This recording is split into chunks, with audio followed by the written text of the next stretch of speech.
dele. Obrigado, Pai, por nos reunir no nome do Teu Filho amado, nosso Senhor e Salvador Jesus Cristo, no poder do Espírito. Ajuda-nos, Senhor, a aproveitar a oportunidade que nos foi dada, Senhor, a porta que foi aberta, que possamos entrar pela porta estreita, que possamos andar pelo caminho apertado, Senhor, na certeza da salvação que nos aguarda. Livra-nos, Senhor, de todos os empecilhos que têm nos impedido de caminhar a caminhada que nos foi proposta. Que possamos nos desvencilhar do pecado que tão de perto nos assedia, Senhor. Senhor Jesus, ajuda-nos a olhar para Ti nessa noite, a enxergá-lo como nosso Senhor e Salvador bendito, Senhor. Obrigado mais uma vez, Senhor, por essa oportunidade que renovaste a nosso favor, de ouvir a Tua palavra, Senhor, e por meio da fé que procede do conhecimento correto do Teu Evangelho, Senhor, sermos salvos. Que assim seja na noite de hoje, que hoje seja a noite de salvação, que hoje seja a noite de restauração, Senhor, que hoje seja a noite de recomeços para a Tua glória. Em nome de Jesus, amém e graças a Deus. Amém, irmãos? Amém. Eu gostaria de convidá-los a abrir no Evangelho de Lucas. Nós vamos dar continuidade à exposição em Lucas, onde Jesus está nos ensinando o perigo do zelo sem entendimento. E esse é o título da nossa mensagem de hoje, o grande perigo do zelo sem entendimento. Antes mesmo de começar a trabalhar o assunto com vocês, é importante que a gente entenda que é possível sim, e a Bíblia nos mostra isso. Lucas 6, versículo 1. É possível ter zelo sem entendimento. A gente tem visto muito isso. Mas é impossível ter entendimento sem zelo. Então, quando uma pessoa diz que tem entendimento de Deus e que por conta disso ela não tem nenhum tipo de obrigação espiritual, ela foi liberta disso, a graça faz com que ela viva uma vida desprovida de qualquer tipo de compromisso mais sério com Cristo, isso é mentira. Então, há uma inclinação natural do ser humano de caminhar entre extremos. Ou a gente abraça o legalismo cego, ou a gente abraça a imoralidade libertina. E todos os dois extremos são igualmente perigosos. E nós temos que ter cuidado com os dois. E o Senhor Jesus aqui vai nos mostrar hoje o grande perigo do zelo sem entendimento. Eu quero mostrar a você como como esse grande perigo, mesmo depois de tudo que Jesus falou, ainda continuava presente na igreja, a ponto do apóstolo Paulo mencionar literalmente essa frase que eu estou dizendo a vocês. Deixem marcado Lucas capítulo 6 e vamos comigo rapidamente para o livro de Romanos. Romanos, que muitos até intitulam de o Evangelho segundo Paulo, por conta de como Paulo estrutura essa carta aos Romanos. Romanos capítulo 10, versículo 1.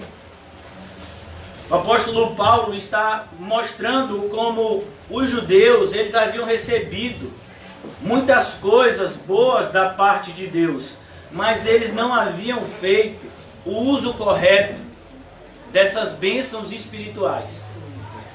No versículo de número 1, do capítulo 10 de Romanos, Paulo diz o seguinte: irmãos, a boa vontade do meu coração e a minha súplica a Deus. Olha que coisa bonita. Eu quero que você pense bastante nisso. Antes de você repreender alguém, você precisa amá-lo. Ninguém tem direito de repreender aquele que não ama. A repreensão, a exortação, ela só tem validade espiritual e autoridade espiritual quando emana de um coração amoroso. Alguém que não ama o seu semelhante não está autorizado a exortá-lo. Irmãos, a boa vontade do meu coração. Olha como ele coloca, a boa vontade do meu coração. Ele está falando de pessoas que perseguiram a ele, tramaram a sua morte, e ele está dizendo essa seguinte frase: a boa vontade do meu coração e a minha súplica a Deus. Paulo não havia desistido deles, embora eles estivessem desistindo de Paulo. Não é bonito isso? Talvez a sua família não seja cristã e esteja até muito chateada que você seja um cristão verdadeiro. Talvez a sua família já tenha desistido de você, mas você não deve desistir deles nunca. Nós devemos estar orando, intercedendo pelas pessoas até o momento em que nós seremos chamados a estarmos com Cristo. A súplica a Deus a favor deles são para que sejam salvos. Olha como Paulo olhava para os seus compatriotas e desejava a salvação deles, embora eles odiassem o apóstolo Paulo. Porque lhes dou testemunho. Olha, eu lhes dou testemunho. Essa palavra testemunho na Bíblia, ela tem um significado muito profundo. Hoje em dia a palavra do homem não vale nada. Hoje em dia você tem que assinar um documento e a assinatura também já não vale nada. Você tem que reconhecer em cartório. Para você ver como o homem hoje não tem credibilidade nenhuma. Antigamente você passava em algum lugar, pegava uma mercadoria e dizia: amanhã eu pago. E a pessoa deixava. E a pessoa voltava lá e pagava mesmo, porque o nome de alguém valia. Hoje em dia não é mais assim. A maldade tem se multiplicado. Porque eles dão testemunho de que eles têm zelo por Deus. Eles têm zelo por Deus. Porém, não com entendimento. Olha o perigo, o zelo sem entendimento. O que o zelo sem entendimento vai fazer comigo e com você? Eu vou mostrar isso na Bíblia. O zelo sem entendimento vai fazer de mim e de você fariseus. Abra comigo no capítulo 23 do Evangelho de Mateus. Rapidamente, isso é a introdução do nosso texto. Capítulo 23. Eu quero que você entenda bem, porque esse assunto que Jesus vai falar aqui em Lucas, capítulo 6, tem sido deturpado por muitas pessoas. Mateus capítulo 23. Jesus nos mostra aqui o grande perigo do zelo sem entendimento. Capítulo 23. A Bíblia nos mostra no versículo 24 que o perigo é isso aqui: guias cegos, que coais o mosquito e engolis o camelo. Vocês coam um mosquito e vocês engolem um camelo. Um determinado pastor, ele comenta num livro a respeito de uma história verídica de um pastor de uma dessas igrejas pentecostais extremamente rigorosas, com usos e costumes. E esse pastor estava numa reunião em sua casa com a sua liderança e de repente a sua esposa chega até o seu ouvido, fala alguma coisa, ele sai extremamente nervoso e ele vai até o quarto da sua filha e ele tinha visto que a sua filha tinha cortado a ponta dos cabelos. Ele dá uma surra nela até ela sangrar. E depois ele volta para a sala e continua a reunião como se nada tivesse acontecido com a liderança da igreja. E poucos minutos depois, a esposa agora vem, mas não mais quieta, mas vem gritando, dizendo que a sua filha havia tirado a sua vida. Havia tirado a própria vida. Havia ateado fogo nela. E se suicidou, queimada. Olha o perigo, irmãos. O perigo da religiosidade sem entendimento. Quando Jesus foi perguntado por um escriba, por um doutor da lei, no Evangelho de Marcos, capítulo 12, qual é o maior de todos os mandamentos, Jesus não pestanejou, mas ele disse de forma direta e assertiva: é o amor. Amarás o Senhor teu Deus de todo coração, alma, força e entendimento. E hoje a gente precisa aprender o que é amar a Deus com entendimento. Porque eu tenho visto pessoas na nossa igreja, que é uma pequena igreja, onde, pela misericórdia de Deus, a doutrina verdadeira tem sido pregada, mas pessoas que ainda têm uma religiosidade idólatra. Pessoas que ainda se movem de maneira religiosa. E a religiosidade é um ídolo, tanto quanto o dinheiro, tanto quanto uma estátua. Nós precisamos tomar muito cuidado com isso. E só existe uma forma da gente se ver livre da religiosidade. O irmão José passou algumas semanas aqui nos ensinando. É olhar para Cristo. Essa é a única forma da gente se ver livre da religiosidade. E eu quero mostrar tudo isso para vocês antes da gente meditar no capítulo 6 de Lucas, porque eu creio que é importante que eu e você possamos ser contados como aqueles que Deus procura e vem buscar, que são os verdadeiros adoradores que adoram ao Pai em espírito e em verdade. São esses que o Pai procura. Olha que coisa maravilhosa. Você é aquele que Deus está procurando. Você é aquele que Jesus vem buscar. Um verdadeiro adorador que adora ao Pai em espírito e em verdade. E como é que a gente faz isso?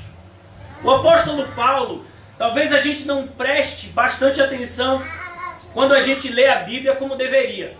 Olha que coisa interessante. Abra comigo em Filipenses.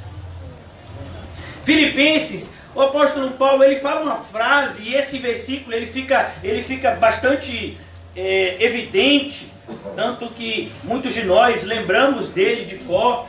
Esse versículo do apóstolo Paulo, ele diz aqui, no capítulo 4, versículo 13 de Filipenses, é um versículo que até os ímpios, aqueles que nem acreditam em Deus, nunca leram a Bíblia, eles costumam escrever.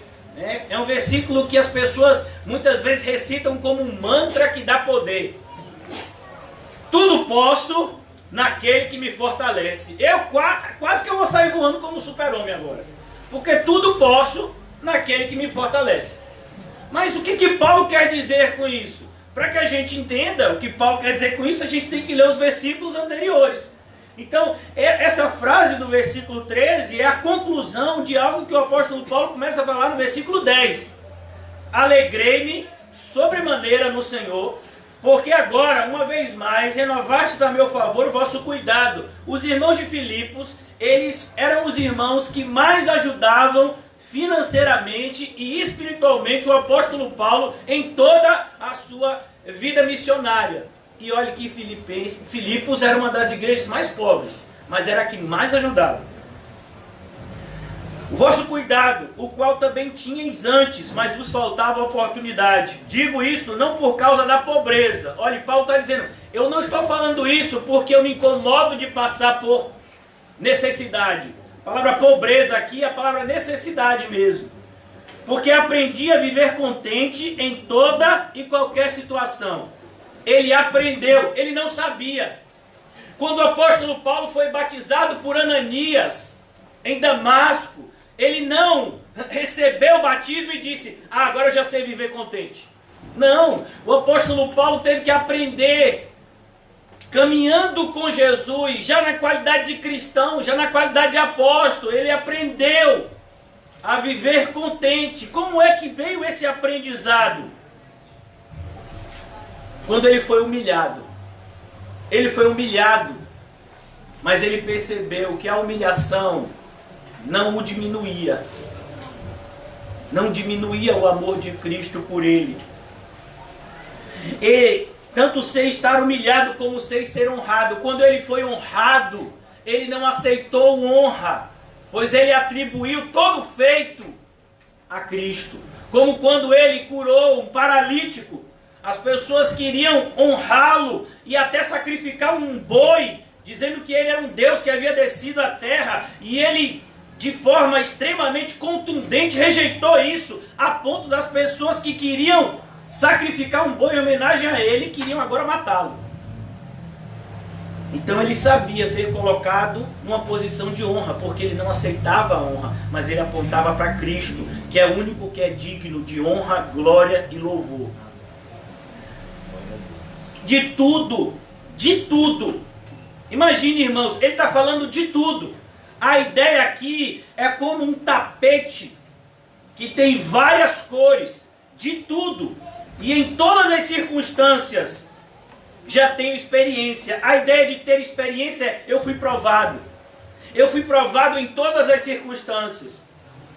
Eu fui provado na escassez. Eu fui provado na abundância. Eu fui provado quando eu estava saudável. Eu fui provado quando eu estava com a minha saúde comprometida. Eu fui provado quando eu estava solto. Eu fui provado quando eu estava preso. Eu fui provado quando as pessoas queriam me matar. Eu fui provado quando as pessoas quiseram me aplaudir. Eu fui provado. Assim, de abundância como de escassez, tudo posso naquele que me fortalece. Isso, irmãos, é um amor com entendimento. Mas entenda, isso não veio assim. Mais uma vez eu quero frisar. O apóstolo Paulo diz no versículo 11: eu aprendi a viver contente em toda e qualquer situação. E o que ensinou o apóstolo Paulo a viver dessa forma? Se você prestar atenção, nessa mesma carta, o apóstolo Paulo diz o que foi que fez com que ele tivesse esse aprendizado. Volte comigo nessa mesma carta de Filipenses, no capítulo 3. Capítulo 3 de Filipenses. Olha o que o apóstolo Paulo diz.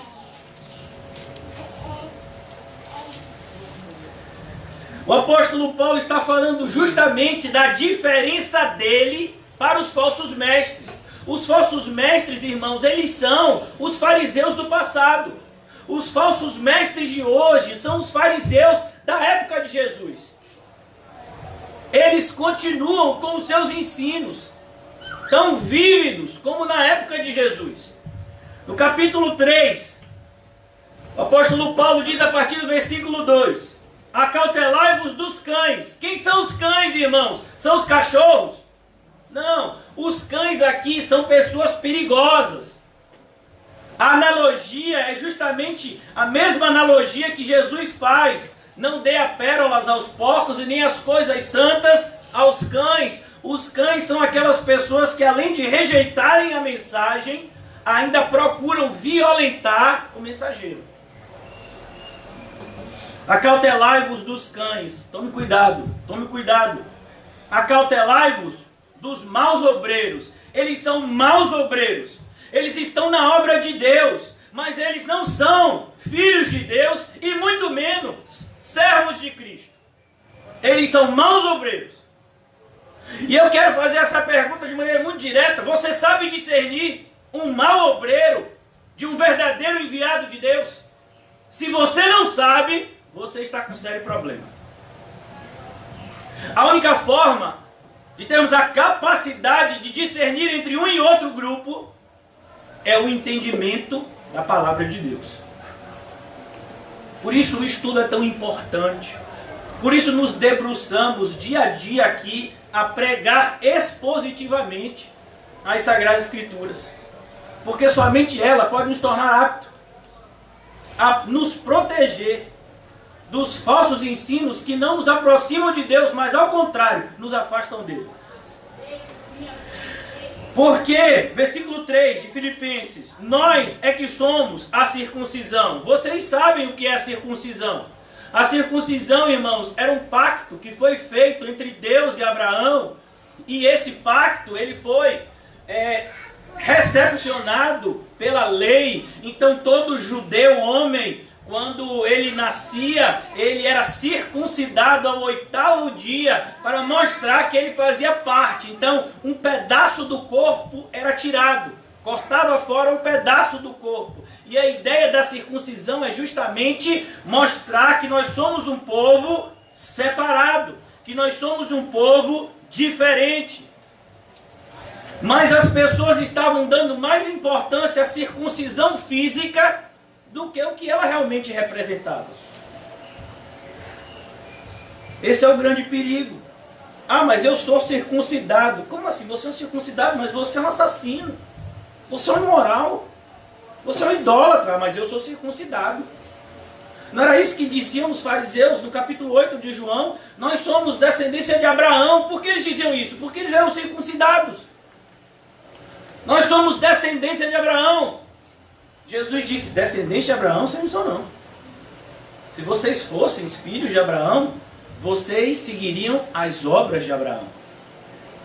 A circuncisão de Abraão foi uma evidência de uma mudança interior que Deus havia feito em Abraão. Abraão não é por acaso que é chamado como o pai da fé. A ideia daquele que primeiro caminhou. Porque nós é que somos a circuncisão. Paulo está falando de quem? Os cristãos. A circuncisão não pertence aos judeus. A circuncisão pertence à igreja de Cristo. A igreja de Cristo é que é o verdadeiro Israel de Deus. É por isso que às vezes eu não entendo por que determinados evangélicos têm uma espécie, sabe, de fixação com Jerusalém, com o Oriente Médio ali, com aquela área ali de Israel. Como se os judeus tivessem alguma coisa a nos ensinar. Não, irmão, somos nós que vamos ensinar ele. Se algum dia fomos enviados para lá, é para evangelizar. E muito provavelmente a gente vai ser expulso ou preso se a gente fizer isso lá. Porque os judeus odeiam os cristãos. Não se engane. Com pastores como Silas Malafaia e Companhia Limitada, que pregam uma espécie de aliança com um grupo que não aceita a Cristo Jesus como Senhor. Cuidado, porque essas coisas estão acontecendo diante de nossos olhos, mas parece que muitos fecham os olhos para isso. Nós é que somos a circuncisão, nós que adoramos a Deus no Espírito. Olha que coisa linda, a conexão que existe entre Filipenses 3 e João 4. Quando Jesus olha para aquela mulher samaritana e diz, Deus está em busca dos verdadeiros adoradores que adoram ao Pai em espírito e em verdade.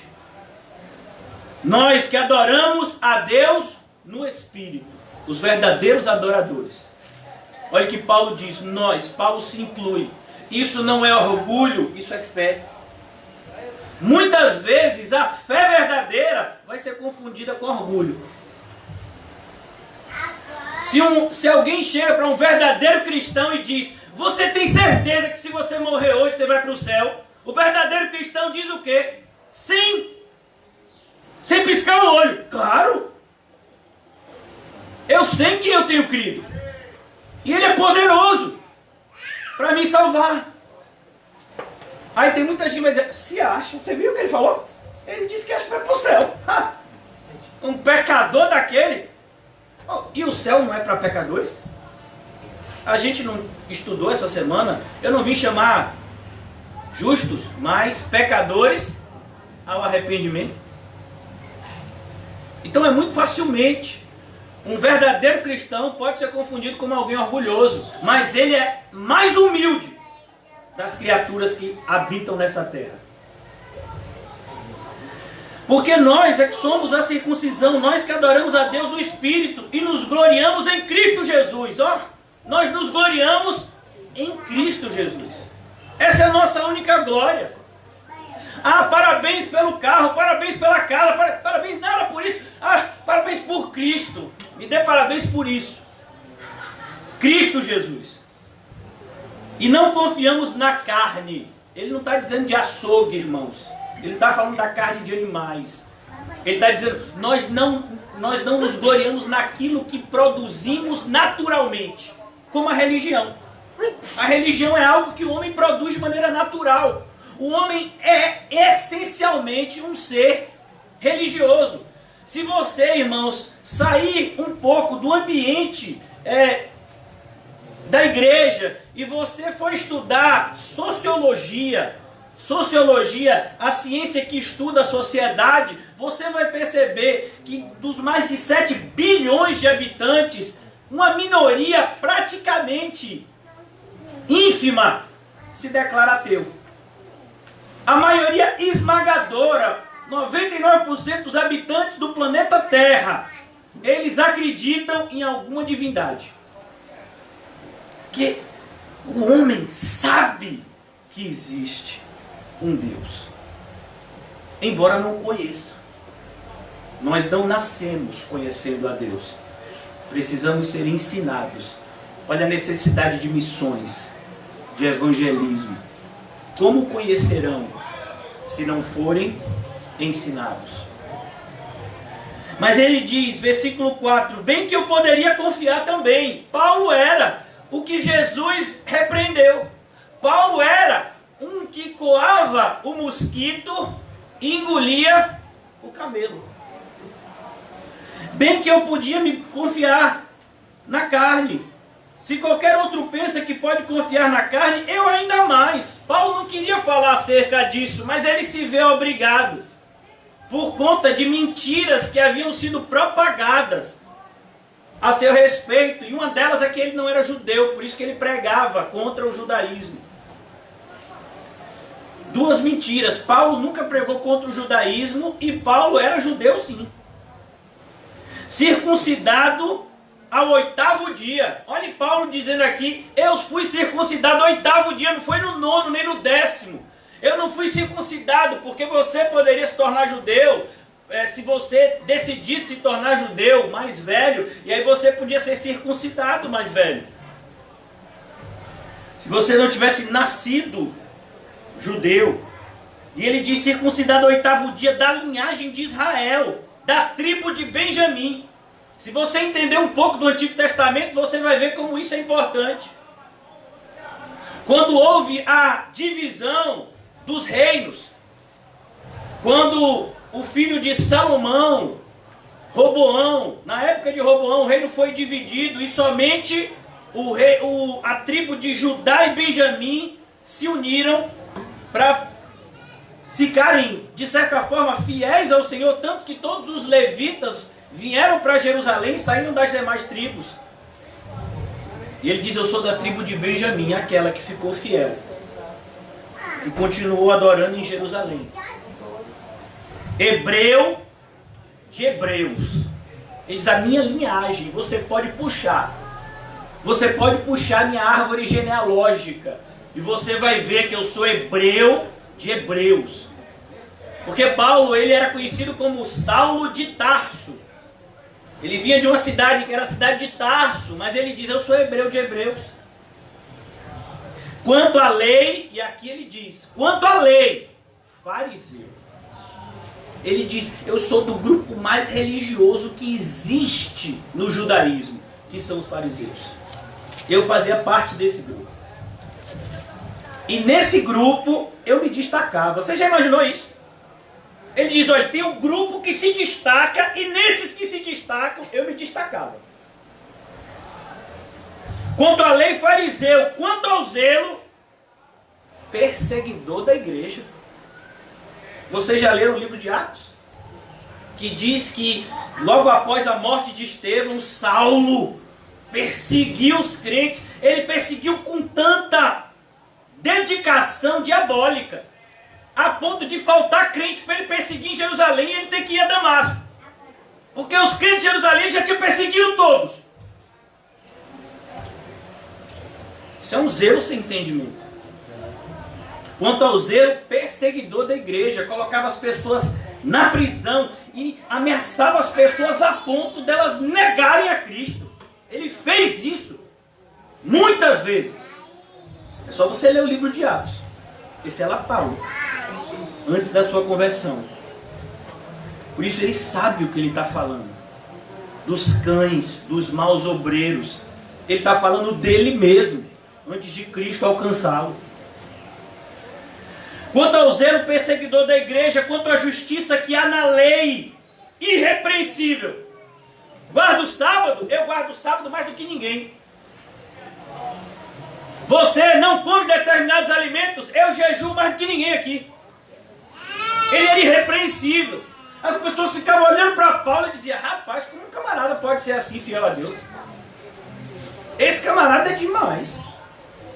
Ele já é exagerado. Você imagina isso? Quanto à lei, irmãos, 630 mandamentos, segundo alguns estudiosos. Um judeu religioso, como um fariseu, tinha que respeitar. Ele tinha que saber tantos ensinos. E ele disse, eu era irrepreensível nisso. Mas o que para mim era lucro, olha que coisa, tudo isso, que muita gente hoje em dia ambiciona. Tem gente que o sonho dela é se tornar um fariseu e ser aplaudido na igreja domingo de noite. Numa igreja lotada com 10, 20 mil membros, ser aplaudido de pé. É o sonho de muitos hoje em dia. Paulo diz, o que para mim era lucro, isto considerei perda. Isso é conversão. É quando você sabe discernir o certo e o errado. E você então se afasta do erro. E vai para o caminho que é apertado, que é cheio de provações e perseguições, mas é o caminho certo. O que para mim era lucro para ele. Quando Paulo era fariseu, ele ganhava dinheiro. Quando Paulo era fariseu, ele era aplaudido. Quando Paulo era fariseu, ele tinha uma boa reputação. Era tudo lucro. A vida dele era o máximo. Lucro, irmão, significa justamente você ganhar mais. É como um comerciante. Se você compra uma toalha por R$1, você vai vender por R$1? Não, senão você vai falir. Então você vende por R$5. E aí você vai pagar R$3 de imposto. E aí você, no final, tem o lucro de R$1. É mais ou menos assim o comércio no Brasil. Então aquele é o seu lucro. Paulo diz, o que para mim era lucro, isto considerei perda. Ah, você vê lucro em ter um diploma, em ter uma casa própria, em ter um casamento, família saudável. Você vê, isso é o seu lucro? É isso que você busca na sua vida? Paulo disse, isso para mim é perda. Por causa de Cristo. Não é você deixar de se importar com as coisas e as pessoas, mas é você estruturar a sua vida da maneira correta, colocando cada qual no seu lugar, e Cristo supremo, acima de tudo e todos. Então ele diz, versículo de número 7, versículo 8, perdão. Sim, deveras. E agora ele vai aprofundar o que fez com que ele chegasse naquele estado de aprender a viver contente em toda e qualquer situação. É aqui que ele fala sobre isso. Sim, deveras. Considero tudo. Paulo, o que é tudo, Paulo? É tudo. É a mesma coisa. É aí que a gente vê. Lucas, ele aprendeu o evangelho com quem? Com quem Lucas aprendeu o evangelho? Paulo. Com Paulo. E a gente está estudando o evangelho que escreveu quem? Lucas. Lucas vai dizer no capítulo 14 acerca de uma fala de Jesus, que Jesus diz, todo aquele que não renuncia tudo quanto possui não pode ser meu discípulo. Uma vez uma pessoa foi lá na igreja e disse, pastor, estou com uma dúvida muito grande. E essa pessoa congregava em uma outra igreja, mas lá o pastor dela é desses pastores assim, estrela, e ninguém tinha paciência para ensinar, e ele disse que esse pastor aqui, que não cobra nada, que está acessível, ele disse, eu sei que você estuda a Bíblia, me responda aqui. Eu disse, tudo bem, deixa. Ele chegou um pouco antes do culto, eu digo, depois do culto a gente conversa. E aí ele me disse, a dúvida dele era em relação a esse versículo. O que quer dizer tudo nesse versículo de glória? Pega um caderno e um papel. Escreva aí. Ele pegou um caderno e um papel e eu disse, escreva aí. T-U-D-O. Tudo. Tudo quer dizer tudo. Você tem que renunciar ao quê? Tudo. Eu acho bonito, irmãos, eu até registrei uma frase de um cristão, quando ele foi questionado por que ele orava tanto. Eu tenho minhas anotações aqui, deixa eu achar elas, eu achei muito bonito isso. Eu perguntou para esse cristão por que ele orava tanto, por que ele perdia tanto tempo orando. E a pergunta foi mais ou menos assim: o que você ganha orando tanto a Deus? E ele respondeu: geralmente eu não ganho nada, eu perco muitas coisas. Aí a pessoa ficou com dúvida. Como assim? Ele diz: olha, por exemplo, quando eu oro todos os dias, eu perdi o orgulho, eu perdi a arrogância, eu perdi a ganância, eu perdi a inveja, eu perdi a minha raiva, eu perdi a luxúria, eu perdi o prazer de mentir, eu perdi o gosto pelo pecado, eu perdi a impaciência com o próximo, o desespero, o desânimo e por aí vai. Você tem perdido essas coisas ou você ainda tem buscado ganhar essas coisas? Então aqui o apóstolo Paulo diz: eu considero tudo como perda. Tudo como perda. Por causa da sublimidade do conhecimento de Cristo Jesus. Na minha época, irmãos, eu sou velho. Já tenho 42 anos de idade. Na minha época, há muito tempo atrás, eu era adolescente, tinha um programa onde a pessoa entrava numa caixa, eu já disse isso algumas vezes, de vidro, botava um fone para ele não ouvir nada, e aí era uma espécie de gincana, né? E o apresentador ficava dizendo coisas como: você troca um carro 0 km por essa toalha usada do pastor? Aí a pessoa ficava lá: sim! Ai, ficava todo mundo louco, que camarada doido, como é que ele vai dizer? Ele não está ouvindo nada, ele está chutando ali. Ele nem está orando. Se ele orasse, ele falava certo. Então, irmãos, é mais ou menos assim. Você troca o reino de Deus, uma eternidade inteira ao lado de Cristo, em uma glória indescritível, por viver prazeres na terra por breve tempo e eternidade no inferno. A maioria dos crentes tem dito: sim! Mas como assim? Por que você quer ser rico? Por que você quer tantas coisas materiais? Por que você quer ser tão reconhecido socialmente? Por que você tem tanto medo de ser perseguido e rejeitado? A nossa vida aqui na terra é como uma erva que hoje existe e amanhã não existe mais. A nossa preocupação principal, se é que a gente deveria ter algum tipo de preocupação, seria com a eternidade, com o porvir. Então aqui o apóstolo Paulo está mostrando a sublimidade. Adoração. O que é adoração? A palavra adoração, irmãos, ela está intimamente ligada com a outra palavra que começa com A: admiração. Você tem algum tipo de admiração por Jesus? Sabe, eu vou dar um exemplo. Eu não sou muito chegado a museu, não. Mas assim, na minha infância, meu pai era uma pessoa muito preocupada com a nossa educação. Ele sempre achou que a educação era o mais precioso bem que ele podia deixar para nós como filhos. Eu já tenho uma ideia diferente. Eu ensino para meus filhos que o mais precioso bem que eu posso deixar para eles é o Evangelho e o meu testemunho em relação ao Evangelho.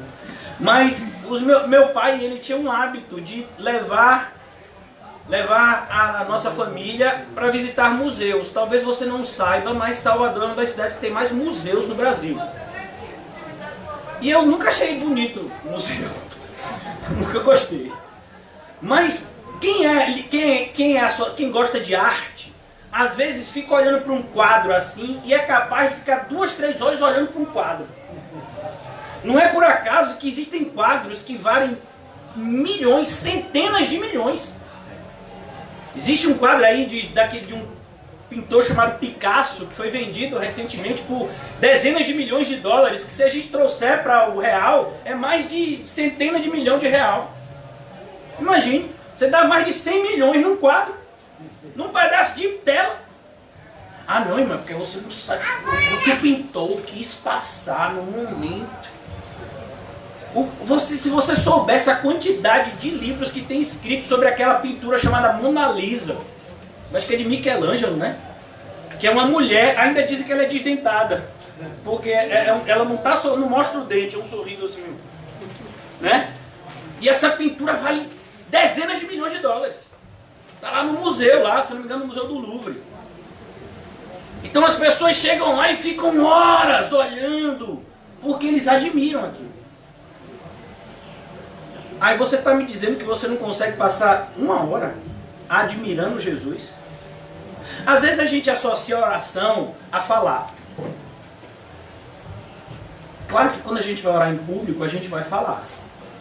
Mas irmãos, no seu quarto em secreto, quem disse que você precisa falar? Quantas vezes você já chegou na sua oração e disse: Senhor, hoje eu quero ficar só aqui deitadinho do seu lado? E ficou lá, contemplando a face de Cristo. Quando? Em que momento? Na oração. Talvez, irmãos, você tenha 20, 30 anos de cristão e nunca tenha feito isso. Porque você nunca aprendeu a admirar o seu Salvador. A se apaixonar por Ele. Quando o apóstolo Paulo fala aqui, ele está usando a mesma linguagem que o autor da carta aos Hebreus diz. Sabe qual é a forma da gente conseguir obedecer coisas difíceis? Olhar para Cristo. Existem ordenanças da Bíblia que são difíceis, como amar a quem te odeia. Olhe para Cristo que você consegue. Você aprender que melhor é dar do que receber, varão.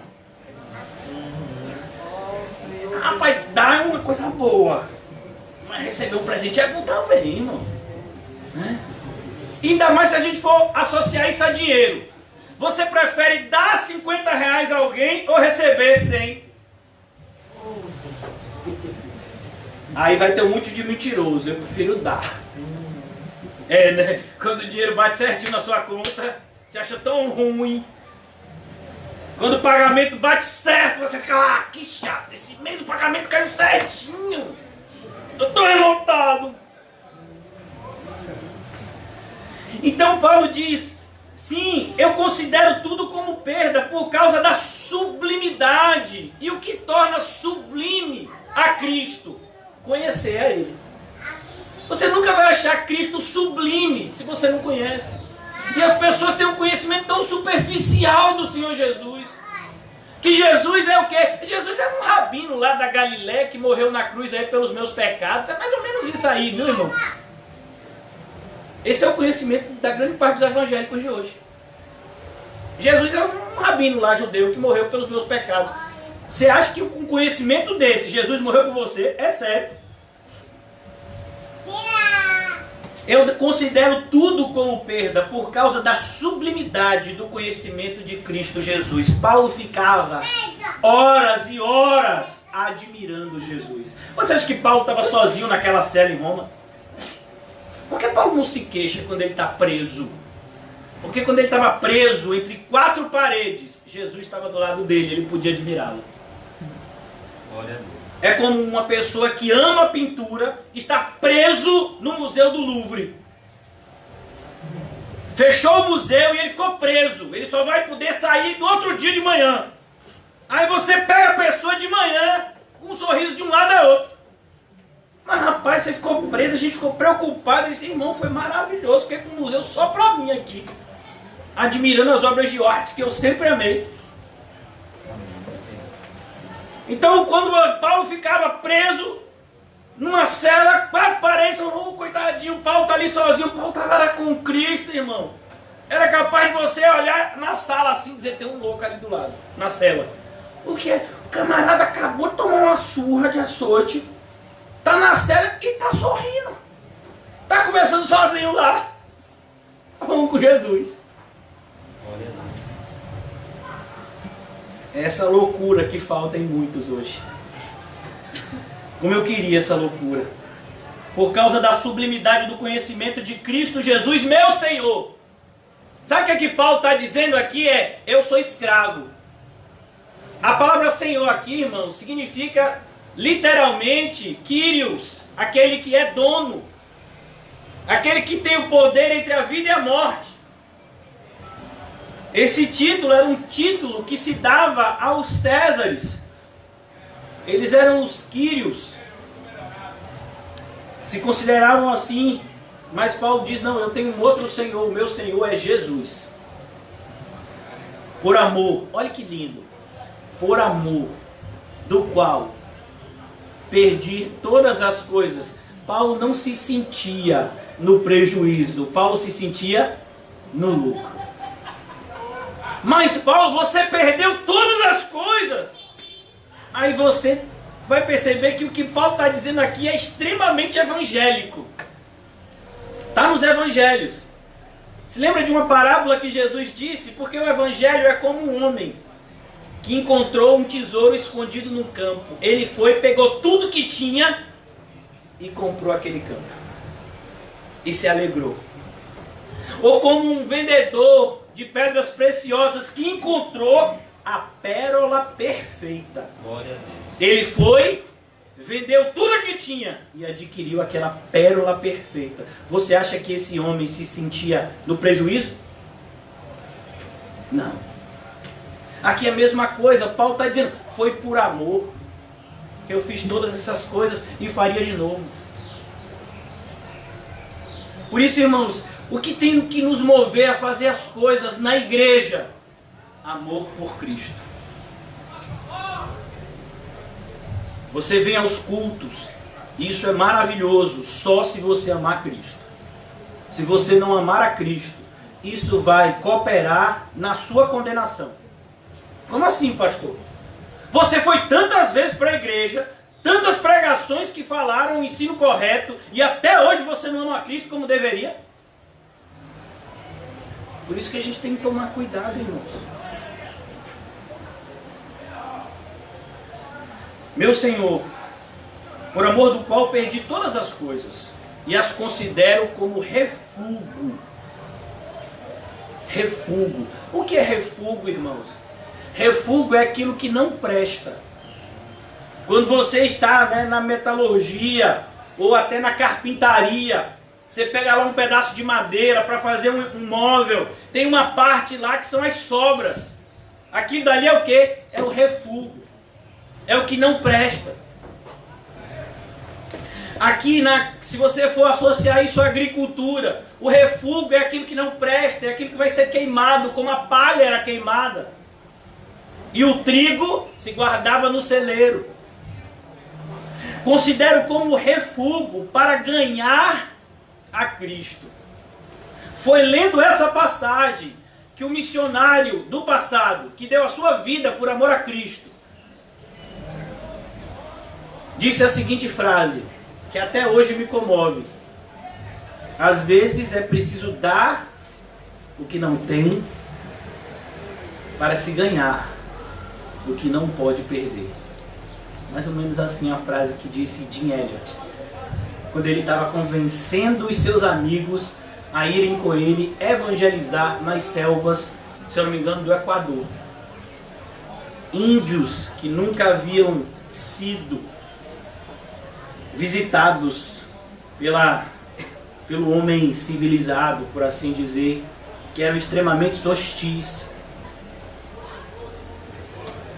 E ele foi assassinado por índios que depois foram evangelizados. E estão no céu junto com ele. Já imaginou? Você se encontrar no céu com a pessoa que lhe deu uma lançada.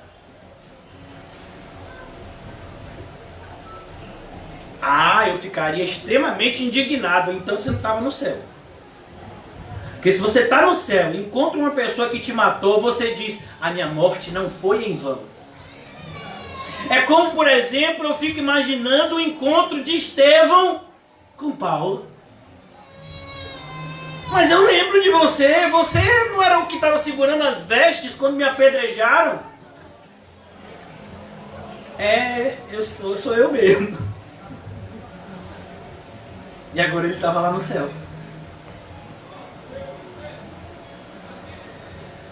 Jesus faz isso, irmãos. Ele é todo poderoso. Quem já leu Gênesis?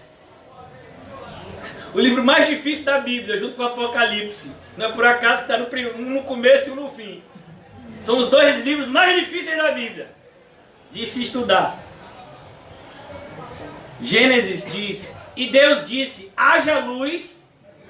E aí botou os postes, e aí fez uma hidrelétrica. Foi assim? Foi não. Não, Deus disse, haja luz. E aí ele inventou o sol, e aí ele fez as estrelas. Foi assim? Não. A luz veio antes do sol. Você já estudou em Gênesis isso? Deus disse, haja luz, e houve luz. Isso é o quê? É uma regeneração, é assim que acontece. Glória a Deus. Deus diz, haja. E aí aquilo que não existe, passa a existir. Aqui nós encontramos Paulo dizendo, versículo de número 9, e ser achado nele.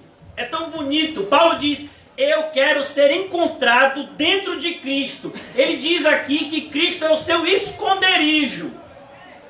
Quem aqui já rezou o Salmo 91 dezenas de vezes?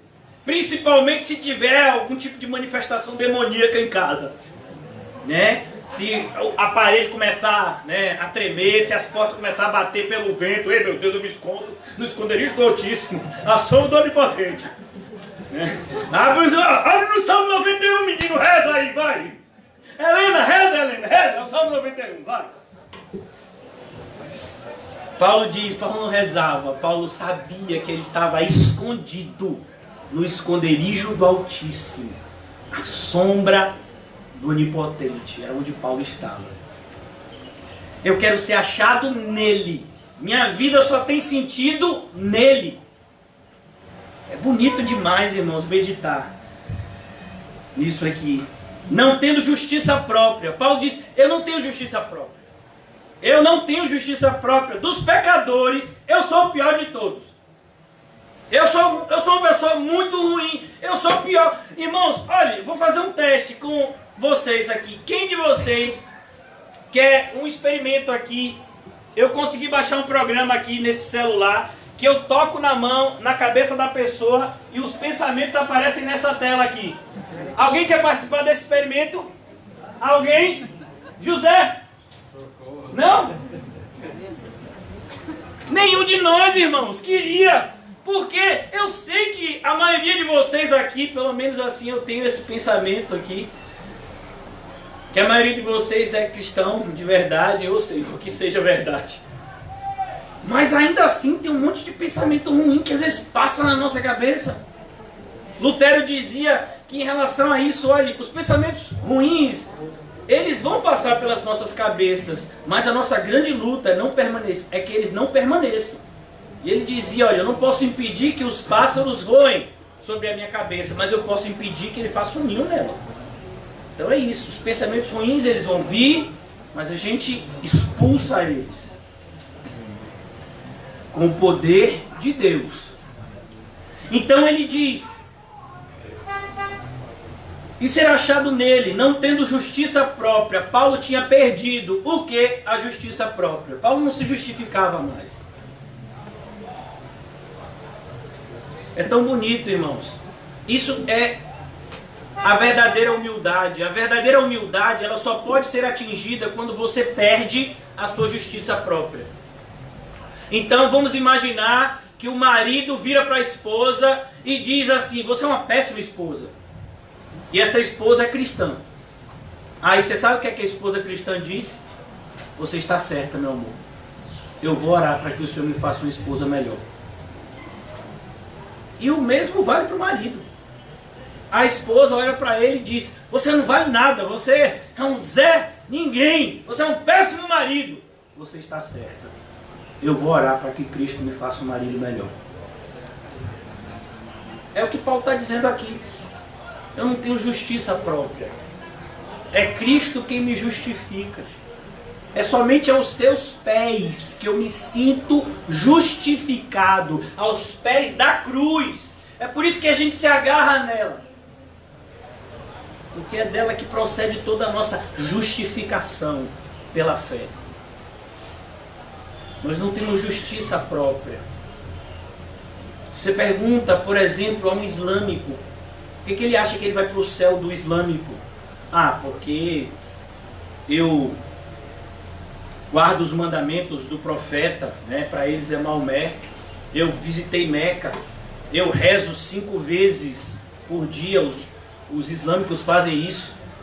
Então eu sei que eu vou para o céu. Você pergunta para um espírita, por que ele acha que ele vai ter uma vida melhor depois? Ah, eu fiz tanto bem, eu tenho certeza que eu vou reencarnar num plano melhor. Você pergunta para um católico, por que ele acha que ele foi para o céu? Ah, é claro que eu vou para o céu, eu sou batizado, o Papa garantiu minha salvação. O Papa é um dos que está na lista do inferno. Ele é linha de frente. Então a gente tem que tomar cuidado. Justiça própria, irmãos, é um inimigo. Justiça própria é um ídolo que a gente tem que destruir, senão ela nos destruirá. Quem nos justifica é Cristo. E ele diz, não tenho justiça própria, que procede de lei, senão a que é mediante da fé em Cristo. Por que você vai para o céu? Porque Cristo Jesus, meu Senhor, morreu pelos meus pecados. E desde que essa fé me foi dada, a graça também tem me feito andar nas pegadas que Ele deixou. Isso é uma pessoa que vai para o céu. Aquele que diz estar em Cristo, necessariamente tem que andar como ele andou. Muitas pessoas dizem, eu creio em Cristo, eu sei que eu vou para o céu, e vive desse jeito, como um libertino. Não. Cuidado, irmãos. E ser achado nele, não tendo justiça própria que procede da lei, senão a que é mediante a fé em Cristo, a justiça que procede de Deus. Essa é a justiça de Deus, enviar o seu Filho ao mundo, para que o mundo não fosse condenado, mas aqueles que crescem nele fossem salvos. Essa é a justiça de Deus. Uma justiça que só pode ser satisfeita com o seu próprio sangue. É por isso que Jesus passou 6 horas na cruz, e foi o suficiente para justificar todos os pecadores que vão para o céu. Seria suficiente para justificar todas as pessoas que já existiram e existirão, se Deus assim o quisesse. Uma gota do sangue de Jesus vale mais do que o mundo inteiro, porque Ele é Deus. Nunca se esqueça disso. A justiça que procede de Deus, baseada na fé, para conhecer e o poder da sua ressurreição. Qual é o poder da ressurreição de Cristo? É que se Ele foi ressuscitado, então nós também ressuscitaremos com Ele em glória. Esse é o poder da ressurreição de Cristo. Ressuscitar todos aqueles que estão nele. A ideia de ressuscitar aqui, irmãos, não está associada à ideia de tirar do túmulo, mas é a ideia de dar vida eterna. E a sua ressurreição, e a comunhão dos seus sofrimentos. Você tem comunhão com os sofrimentos de Cristo ou você foge deles? E aí, irmão, bem-aventurados sois quando forem perseguidos, quando mentindo disserem todo mal contra vocês. Fiquem felizes quando isso acontecer. Quem fica feliz aqui com isso? Vamos imaginar que alguém colocou o seu nome no SPC e Serasa por engano. Você fica feliz? Danos morais! Processa! Processa! Não, irmão. Mas a pessoa está dizendo que você é assim, assim. Mas não é verdade. Graças a Deus não é verdade. Graças a Deus. Se não fosse Deus, era verdade. Para conhecerem o poder da sua ressurreição. Para o conhecer, e juntamente com o conhecimento com Cristo, o poder da sua ressurreição. O que é que Jesus diz dos saduceus? Vocês estão errados, porque vocês nem conhecem as Escrituras e nem o poder de Deus. Você conhece o poder de Deus? E a comunhão dos seus sofrimentos. Conformando-me. Conformando-me é um verbo que significa tomando a forma. É como muitas pessoas que a gente vai evangelizar, elas não vão ver Cristo face a face, como eu e você não vimos, mas nós vamos ver Cristo na face daqueles que nos evangelizaram. Cristo em nós, a esperança da glória. E na carta que nós lemos no começo, a carta de Romanos, Paulo vai dizer no capítulo 8 que o propósito de Deus é justamente nos conformar à imagem de Cristo de tal forma, sejamos tão parecidos com Cristo, que Ele seja o primogênito entre muitos irmãos. Nós, irmãos de Cristo, imagine. Cristo é o nosso Deus, Ele é o nosso Senhor, de certa forma Ele também é o nosso Pai, mas Ele também é nosso irmão. Como é que pode isso? Pode. Ele é tudo em todos. É demais um Salvador assim. E a comunhão dos seus sofrimentos, conformando-me com Ele na sua morte. Na sua morte. Tem muita gente que quer tomar a forma de Cristo para fazer milagre. Não, varão, eu creio em Cristo. Você está doente, varão, eu vou tocar. Qual é a sua doença? Chá, curada. Receba. Pode ir no médico agora. Faça os exames e prove. E vem a semana que vem com o exame que a gente vai aqui mostrar que deu poder estar aqui nesse lugar. Alguém já leu Mateus 7? Muitos farão milagres usando o nome de Jesus. Expulsarão demônios, profetizarão. E Jesus vai dizer, não os conheço. Você quer um exemplo? Judas Iscariotes. Ele fez tudo isso. E está no inferno agora. Então ele diz aqui, para de algum modo alcançar a ressurreição dentre os mortos, para que de algum modo eu seja salvo. A ideia aqui é, a salvação é algo tão sublime, que ainda que a gente conheça o plano de Deus, porque o plano de Deus é apresentado para a gente no Evangelho, nos salvar por meio da morte substitutiva de Cristo. Por mais que a gente conheça, a gente vai conhecer mais e mais, a gente fica tão maravilhado que a gente diz, irmão, eu não sei como isso acontece. Eu só sei que foi assim.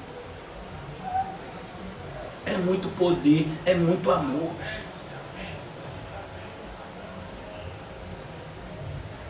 Quem aqui já viu o nascer do sol? Não é lindo, irmãos? Está tudo escuro e de repente começa a surgir um pouquinho de luz e a gente vai vendo uma bola amarela surgindo.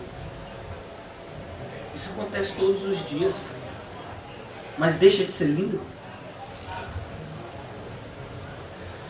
Imagine Jesus, mais intimidade que a gente tenha dele, mais precioso ele fica para nós. Mais maravilhoso é o Evangelho quanto mais o conhecemos. Aqueles que dizem, às vezes você vai dar um folheto para alguém, a pessoa diz, não, eu conheço a palavra. Esse daí não conhece nada. A única palavra que ele conhece é condenação. Porque quem conhece a palavra, ama a palavra. Ama. E nunca rejeita. Ele nunca está satisfeito, ele sempre quer mais. Vamos voltar agora para o nosso texto. Agora vamos começar a pregação, amém? Como diria um irmão nosso, essa foi só a introdução, irmãos. E os irmãos, qual é o texto mesmo? Lucas 6. Irmãos, eu não vou demorar não, tá certo? Eu já estou caminhando para a conclusão. Eu sei que vocês queriam que eu ficasse aqui até mais tarde, eu entendo isso, mas vamos fazer tudo com ordem e decência, tá certo? Vai ter o dia D esse ano, e a gente vai ter mais de 10 horas de palavra de Deus em sequência. Vai ser literalmente um dia de jejum e oração. E no final vai acabar em pizza. Amém? Lucas 6. Aconteceu que num sábado, passando Jesus pelas searas. O que era uma seara, irmãos? Ah, seara é aquela marca de produto.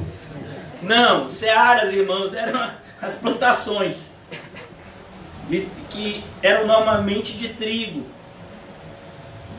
E aconteceu que num sábado, passando ele pelas searas, os seus discípulos colhiam e comiam espigas. Eu não sei se vocês já viram o trigo. O trigo, ele tem é tipo uma espiga, parece um pouco com milho, né? Lembra um pouco. Ele tem umas sementes que são duras, parece um pouco assim, lembra, né? O amendoim, quando fica tostado, só que é menor. E aí você faz assim, cai aquelas sementinhas que você come, né? As pessoas comiam quando elas estavam com fome. Era uma comida bem rudimentar. Não era algo assim saboroso, mas era algo para alguém que estava com muita fome, que aí comia dessas coisas. Então ele diz, os seus discípulos colhiam e comiam espigas, debulhando-as com a mão. Debulhar é justamente isso, é quando você pega a espiga do trigo, você faz assim com a mão e aí cai as sementinhas lá da espiga do trigo.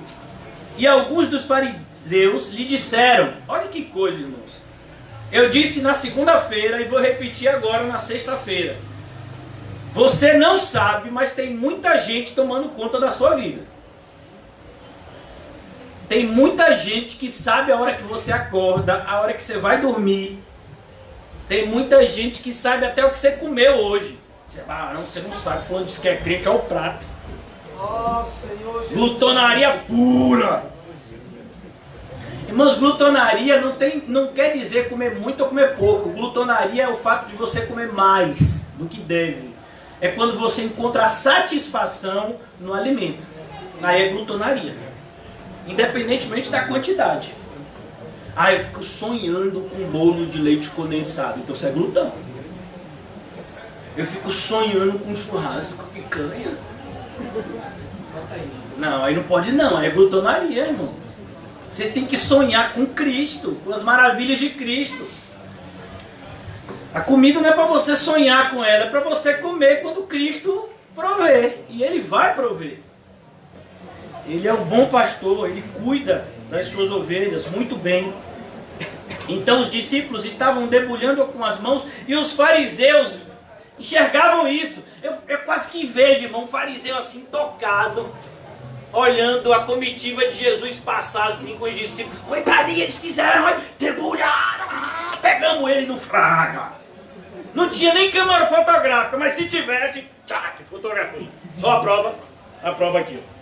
Estava debulhando. Não diga que não debulhou, não. Debulhou. Vamos abrir comigo em Deuteronômio 23, rapidamente. Glória a Deus. Siga a vida. Deuteronômio 23. Pastor, Deuteronômio é do novo ou do velho? Depende, você é crente ou não. Deuteronômio 23. Deuteronômio 23, versículo 24. Quando entrares na vinha do teu próximo, ó, não era o que estava acontecendo? O Senhor Jesus estava andando com os seus discípulos e ele entrou numa plantação. Então, naquela época não existiam as cercas que se tem hoje. Então, eles eram normalmente delimitados por uma linha mesmo, divisória, de caminhar, né? Não, daqui para cá é meu, daqui para cá é de fulano de tal. Não tinha hoje como se tem as cercas e as coisas.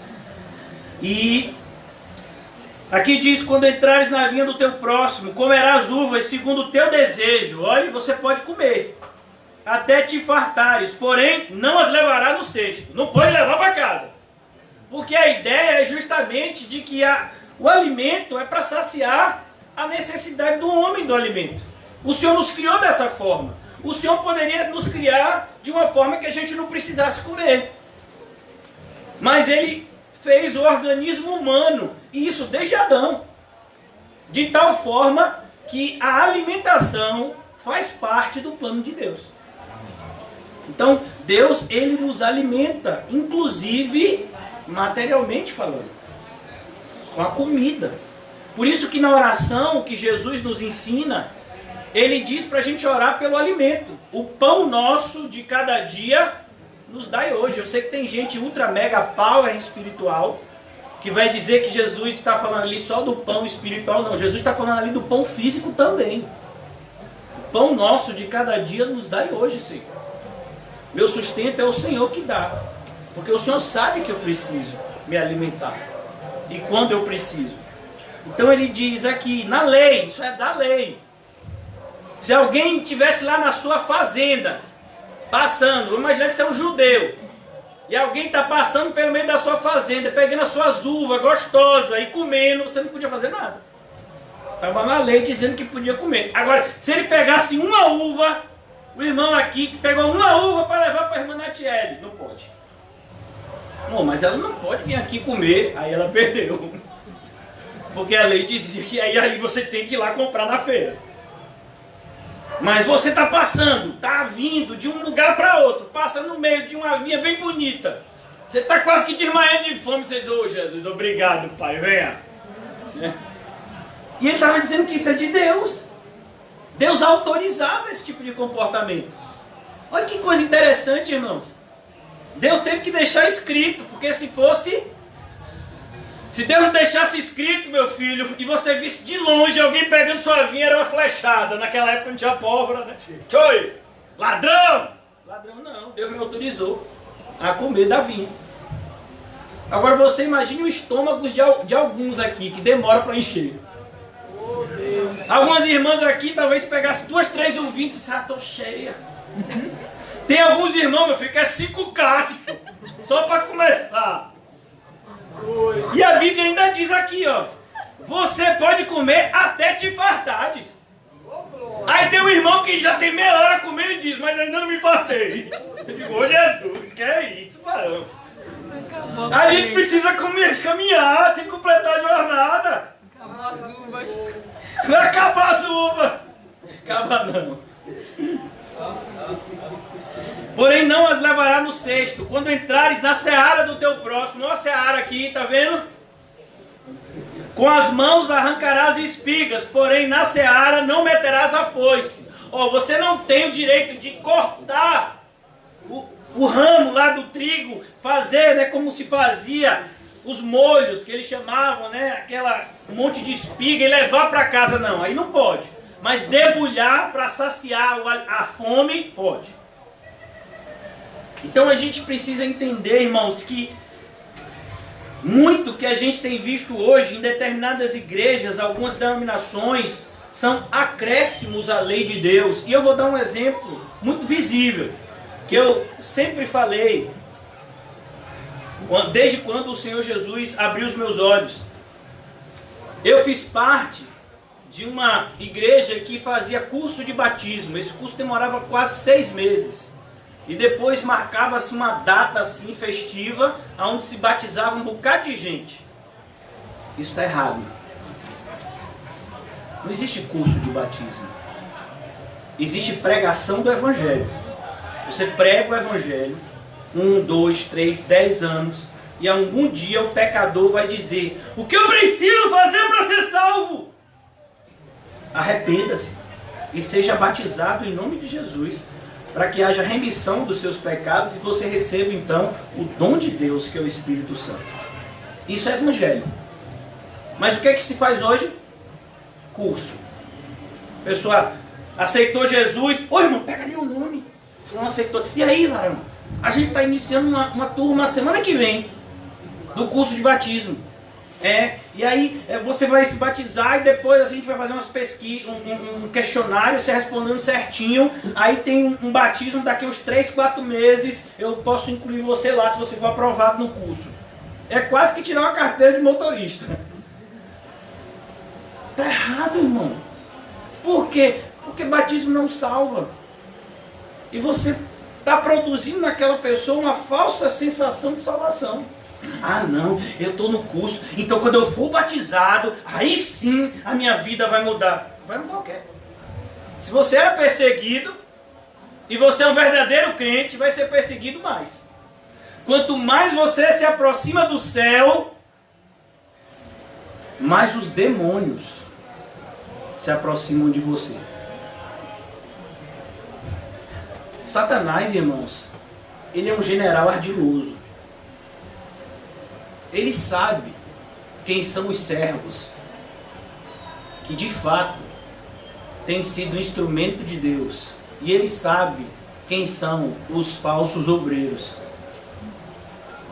Quanto mais você se aproxima de Cristo, mais os demônios olharão para você como prioridade.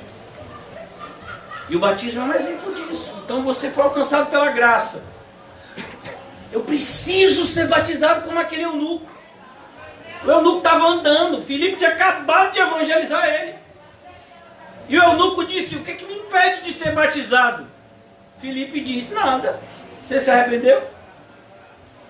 Tem água ali. Batizou o eunuco. E a alegria do eunuco foi bem focalizada pelo diretor do filme. Tem um filme chamado Atos dos Apóstolos que vai contando. Aquele eunuco é demais. Eu sempre me lembro dele. Muito engraçado. Ele fica numa alegria depois que é batizado, que é exatamente o que o texto bíblico mostra, né?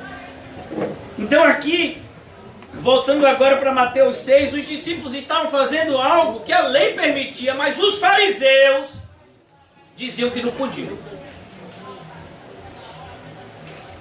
É como tem gente que vai dizer hoje, por exemplo, que a mulher não pode se maquiar. Depende, meu filho. Se a mulher quiser se maquiar igual uma palhaça, aí você diz: ô minha irmã, não está muito bom. A mulher não pode ter cabelo curto, o homem não pode ter cabelo comprido, por quê? São uma série de estereótipos que a nossa sociedade nos impõe. E a gente tem que tomar cuidado com isso, irmãos. A gente tem que tomar muito cuidado, porque o Senhor, Ele está muito mais preocupado com o interior do vaso do que com o exterior. O exterior deve ser mudado quando o interior estiver limpo.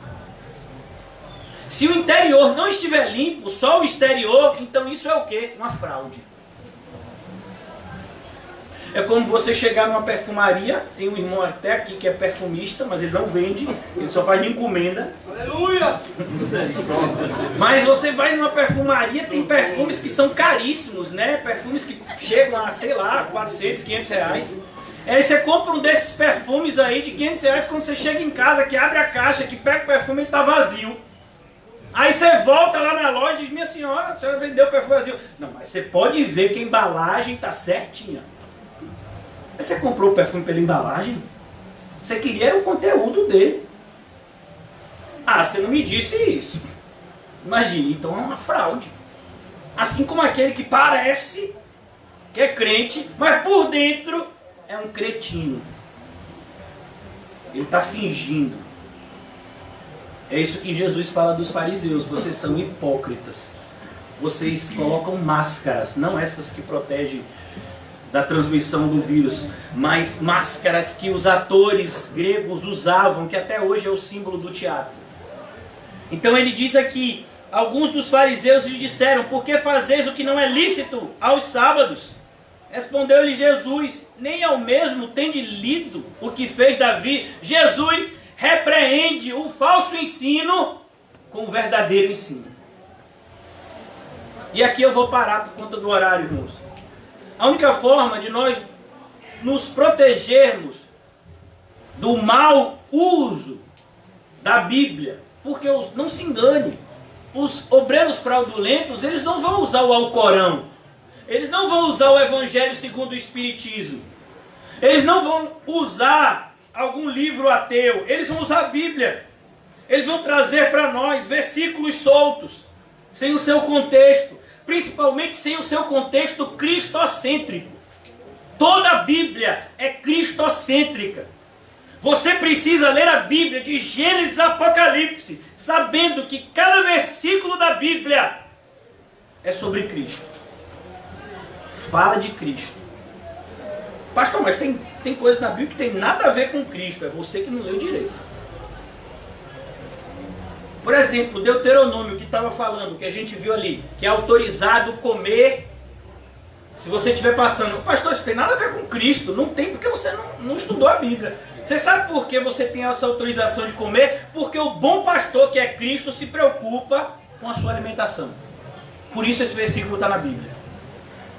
Esse versículo está dizendo que o bom pastor alimenta a sua ovelha. Você pega um livro, como um livro que José fez o doutorado recentemente. Qual é o livro que José fez o doutorado? Não. Qual é, José? Tem sim. O livro que Salomão escreveu. Como é o nome do livro, José? Salva-me, Senhor. Não, esse não.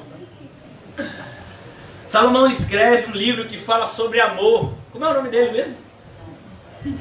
Cantares de Salomão. Ah, sim. Esse mesmo. Então, você vê ali Cantares de Salomão. E aí você vai ver o noivo, a noiva, o amor entre eles. Você fala, mas isso tem nada a ver com Cristo. Tem muitas pessoas até que deturpam. Acham que é um livro imoral. Tem gente que olha para aquele livro e fica escandalizado. Meu Deus, esse livro está na Bíblia. Tem que tirar. Não, meu filho, tem que tirar é você da igreja. Esse livro fala do amor íntimo e profundo do Salvador com aqueles que ele salvou.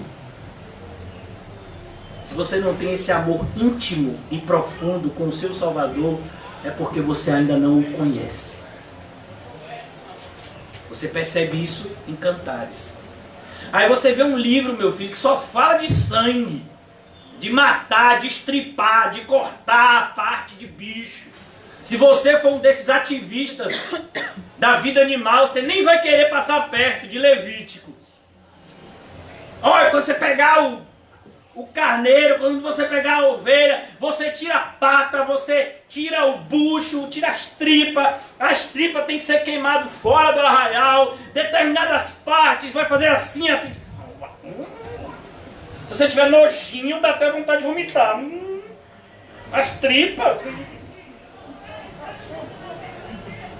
Aí está falando do sangue de Cristo, que nos salva do pecado, como em Hebreus diz, o sangue de animais nunca pode salvar ninguém. Mas ali era para apontar para aquele que viria, o Cordeiro Perfeito, que daria vida por aqueles que o Senhor escolheu.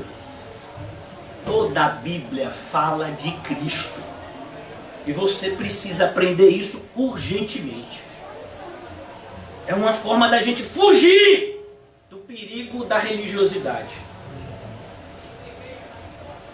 É capaz de você ler, irmãos, centenas de livros evangélicos. É capaz de você ouvir milhares de sermões evangélicos sem nunca ouvir falar o nome de Cristo. Você sabia disso?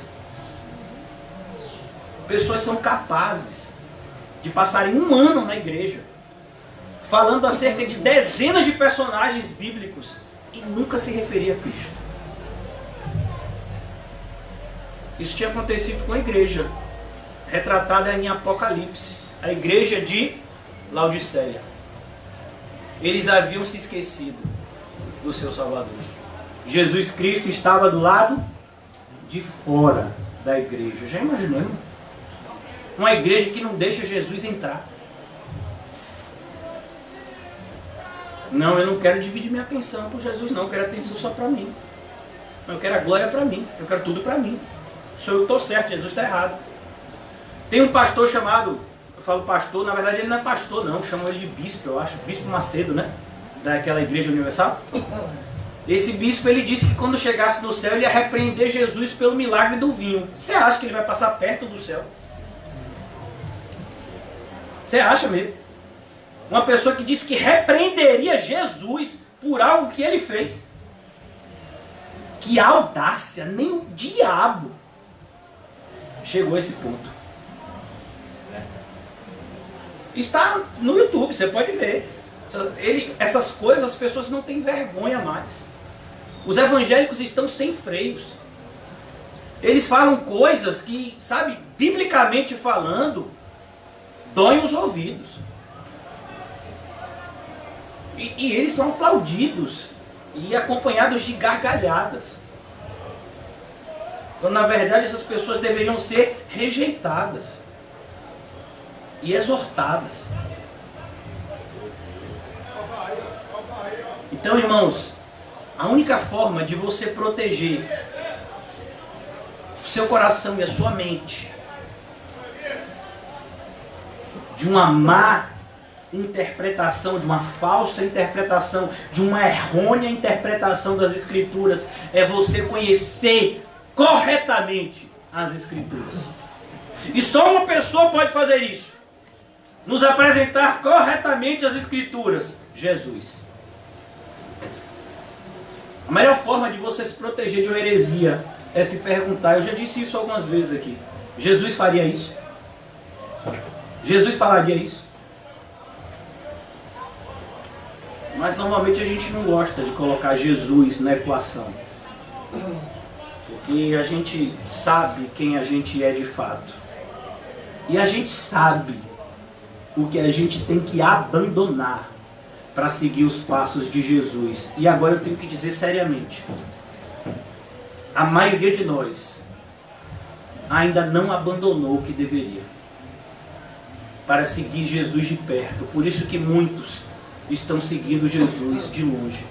E há um grande perigo, perigo até para os verdadeiros crentes, quando seguem Jesus de longe.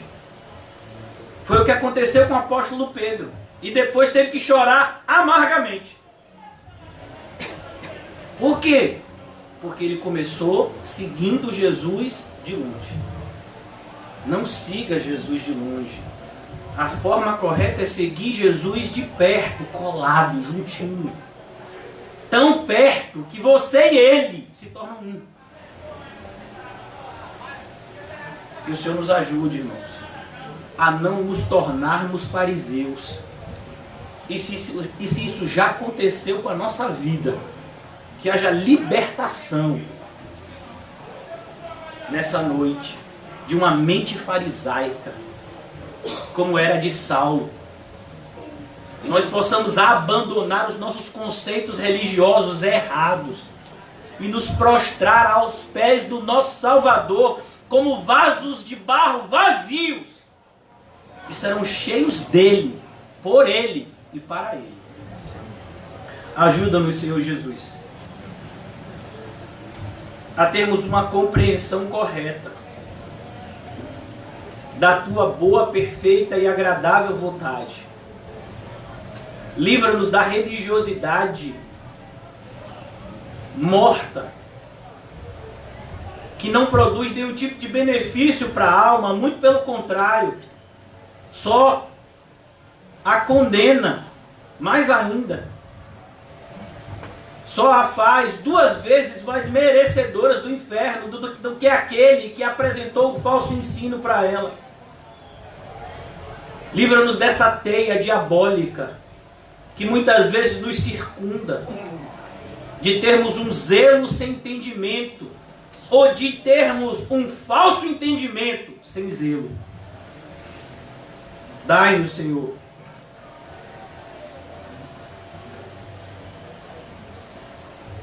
da tua graça soberana, dai-nos da graça que convence o homem do pecado, da justiça e do juízo, e que nos coloca aos pés do nosso Salvador e guardados nele, para que possamos falar, como foi dito pelo nosso irmão, o apóstolo Paulo, que tudo que o mundo nos apresenta como lucro, que possamos enxergar como perda, ao passo que rivalizam com a sublimidade de Cristo Jesus.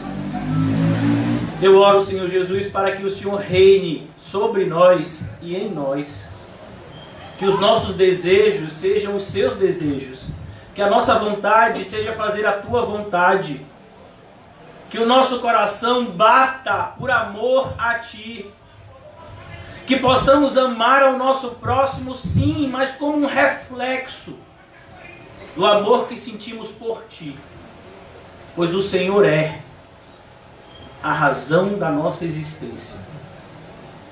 Livra-nos, Senhor, da tentação de viver por qualquer coisa que não seja Cristo.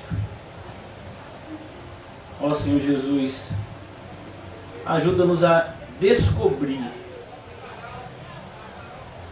a preciosidade dos conhecimentos que o Senhor, pelo sangue, rasgou o véu para que tivessem acessíveis a nós. De tal forma que já estamos, não seremos, mas já estamos em Cristo, abençoados com toda sorte de bênçãos espirituais. Já estão disponíveis para nós. Abre os nossos olhos para que possamos ver isso, Senhor, e nos alegrar com a maravilhosa vida, independente das adversidades, independente das perseguições, das circunstâncias contrárias, que possamos viver uma vida de intensa alegria no Senhor. Que essa seja a nossa marca, Senhor. Pois como atrairemos as pessoas a Cristo se nós mesmos não estamos nele?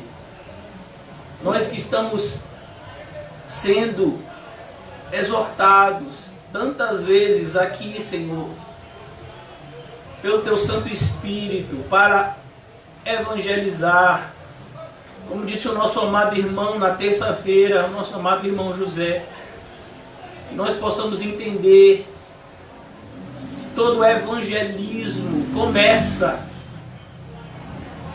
com uma vida transformada, que agora vai levar a mensagem que a transformou a outras vidas, para que também o sejam. Ajuda-nos, Senhor. Ajuda-nos, Senhor, a viver de tal forma que não seja em vão a nossa existência, mas que ao término da nossa passagem aqui nesse mundo haja um depósito no céu que nos aguarda. Que vivamos, Senhor, como aqueles que já ressuscitaram com Cristo, buscam as coisas que são do alto, têm o seu tesouro guardado no céu e não aqui na terra, mas usam